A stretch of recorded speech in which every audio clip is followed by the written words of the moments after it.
எல்லாருக்கும் வணக்கம். இந்திய அரசியல் சாசனம் நம்ம தமிழ்நாட்டில் இருக்கிற எல்லாருக்குமே கொடுத்துருக்கிற உரிமையில் ரொம்ப ரொம்ப முக்கியமானது ஓட்டிங் ரைட், வாக்குரிமை.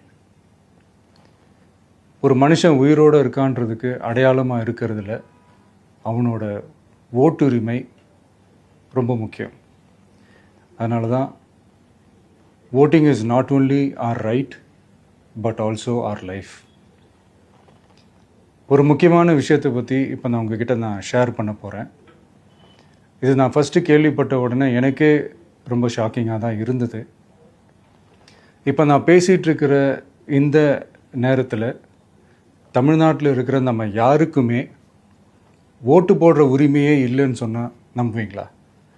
நான் நீங்கள் உட்பட யாருக்குமே அது இல்லை. நான் பயமுறுத்துறேன்னு நினைக்காதீங்க, அதுதான் நிஜமும் கூட. கொஞ்சம் ஏமாந்தால் நம்மளை மாதிரியே இன்னும் லட்சக்கணக்கான பேருக்கும் இதே நிலைமை தான். ஓட்டு போடுற அந்த உரிமையே இல்லாத மாதிரி ஒரு நிலைமை வந்தாலும் வரலாம். இதுக்கு மெயின் ரீசன் அந்த எஸ்ஐஆர், ஸ்பெஷல் இன்டென்சிவ் ரிவிஷன், சிறப்பு தீவிர திருத்தம். இப்போது இந்த எஸ்ஐஆர் நம்ம தமிழ்நாட்டில் எப்படி ஒர்க் ஆக போகுது? கடந்த ஜனவரி மாதம் எடுத்த அந்த கணக்கெடுப்பில் 6,36,00,000 வாக்காளர்கள் நம்ம தமிழ்நாட்டில் இருக்கிறாங்க. ஆனால் அவங்க யாருக்குமே இந்த ஓட்டு போடுற உரிமையே இல்லை. அந்த பிஎல்ஓன்னு சொல்லுவாங்க, பூத் லெவல் ஆஃபீஸர்ஸ், வாக்குச்சாவடி நிலை அலுவலர். அவங்க தான் வீடு வீடாக போய் அந்த ஃபார்மை கொடுப்பாங்க. அதை நம்ம ஃபில்அப் பண்ணி கொடுக்கணும். அதை தேர்தல் ஆணையம் அதை எடுத்துகிட்டு போய் அதை ஸ்க்ரூட்டினைஸ் பண்ணி அது எல்லாமே கரெக்டாக இருக்கான்னு செக் பண்ணி பார்த்ததுக்கப்புறம் அந்த வாக்காளர் பட்டியலை வெளியிடுவாங்க. அந்த வாக்காளர் பட்டியலில் நம்ம பேர் இருக்கணும், அப்போ தான் நம்மளால் ஓட்டு போட முடியும். அந்த புது பட்டியல் வர்ற வரைக்கும் நம்ம வாக்காளர்களான்றது அது உறுதியே செய்ய முடியாது. இன்கேஸ் அந்த புது பட்டியலில் நம்ம பேர் இல்லைன்னா அது ஒரு தனி ப்ராசஸ், அது ஒரு தனி ஃபார்ம், அது ஒரு தனி கிளைம்ன்ற மாதிரி அது ஒரு வேறு வேலை. ஸோ இந்த மாதிரி நிறைய சிரமங்கள் குழப்பங்கள் இருக்கிறதுனால மக்களுக்கு இது மேலே ஒரு கன்ஃபியூஷன் ஒன்று இருக்குது. இது என்ன வெரிஃபிகேஷனா இல்லை ஒரு மறைமுக ரீரெஜிஸ்ட்ரேஷனா இல்லை இது ஒரு நியூ ரெஜிஸ்ட்ரேஷன் மாதிரியே தானா அப்படின்ற மாதிரி நிறைய கன்ஃபியூஷன் இருக்குது. அவங்க செய்ய வேண்டியதெல்லாம் ஒன்று தான். இந்த மாதிரி வீடு வீடாக போய் அந்த என்யூமரேஷன் ஃபார்ம் நம்ம ஃபில்அப் பண்ணி கொடுக்கும்போது அதுக்கான அக்னாலேஜ்மெண்ட்டை அந்த பிஎல்ஓ அந்த ஆஃபீஸர்கிட்ட இருந்து நீங்கள் வாங்கிக்கணும். அது ரொம்ப ரொம்ப முக்கியம். இது நான் சொல்கிறது வாக்காளர் பட்டியலில் ஆல்ரெடி உங்கள் பேர் இருக்கிறவங்களுக்கு நான் சொல்கிறேன். இப்போ புது வாக்காளர்கள், ஃபஸ்ட் டைம் ஓட்டர்ஸ், அவங்களுக்கு ஃபார்ம் 6ன்னு ஒன்று இருக்குது.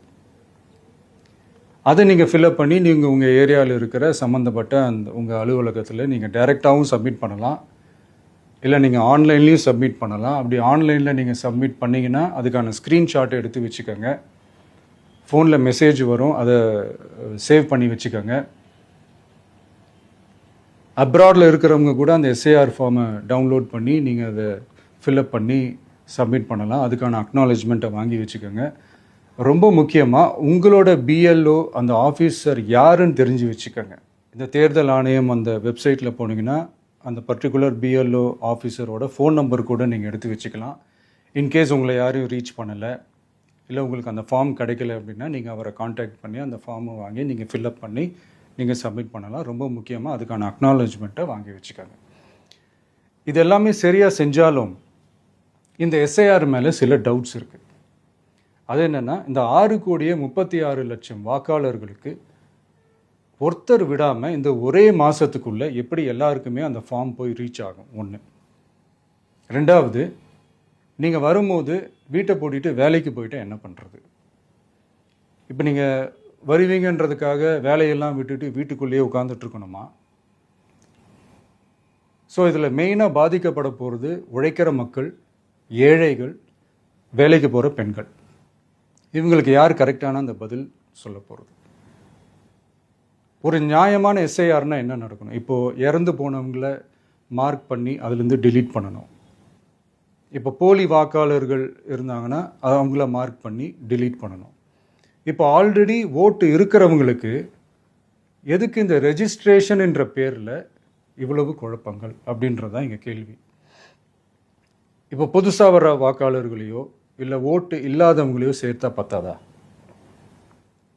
இப்போ ரீசெண்டாக நடந்த இப்போ எலெக்ஷன் 2021, 24 எப்படி எல்லாருமே ஓட்டு போட்டோம்?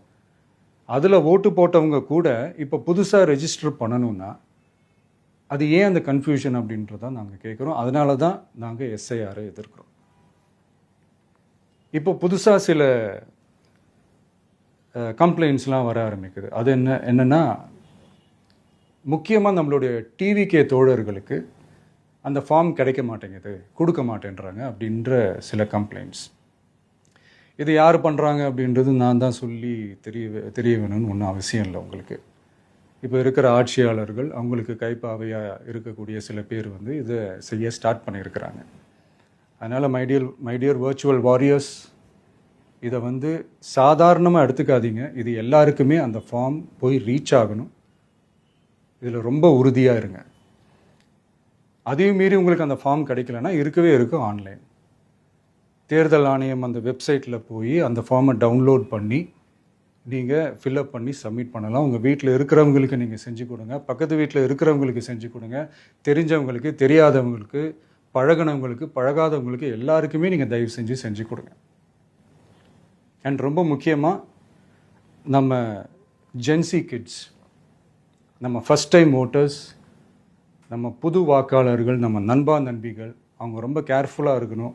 நான் ஆல்ரெடி சொன்ன மாதிரி உங்களுக்கான ஃபார்ம், அந்த ஃபார்ம் நம்பர் 6, அதை கரெக்டான டீட்டெயில்ஸோட கரெக்டான உங்கள் டாக்குமெண்ட்ஸை வச்சு அதை சப்மிட் பண்ணுங்கள்.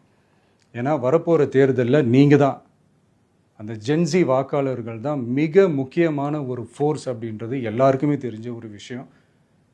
அதனால் உங்களை டிஸ்டர்ப் பண்ணுறதுக்கு, உங்கள் பேரை அதில் இன்க்ளூட் பண்ணாமல் செய்கிறதுக்கு என்னென்ன வேலைகள் செய்யணுமோ, என்னென்ன தில்லுமுள்ளு வேலைகள் செய்யணுமோ எல்லாமே அவங்க செய்வாங்க. இது நமக்கு எல்லா திசையிலையும் எல்லா பிரச்சனைகள் கொடுத்துட்டு தானே இருக்கிறாங்க. அது டிஃபால்ட்டாக நடந்துட்டு தான் இருக்கும். அது ஒன்றும் பண்ண முடியாது. ஸோ அந்த மாதிரி ஓட்டு போடுற விஷயத்துலேயும் அவங்க என்ன மாறவா போகிறாங்க? இப்போ நான் சில மீட்டிங்ஸ்லலாம் ரிப்பீட்டடாக ஒரு விஷயம் நான் சொல்கிறேன்ல, 2 பேருக்கு நடுவில் தான் போட்டி அப்படின்ட்டு. அது மேடைக்கு மேடை அவங்க அதை ப்ரூவ் பண்ணிகிட்டு இருக்கிறாங்க. அதனால் தோழர்களே, வரப்போகிற தேர்தலில் நம்ம யாருன்னு காட்டணும், நம்ம பலம் என்னன்னு காட்டணும்.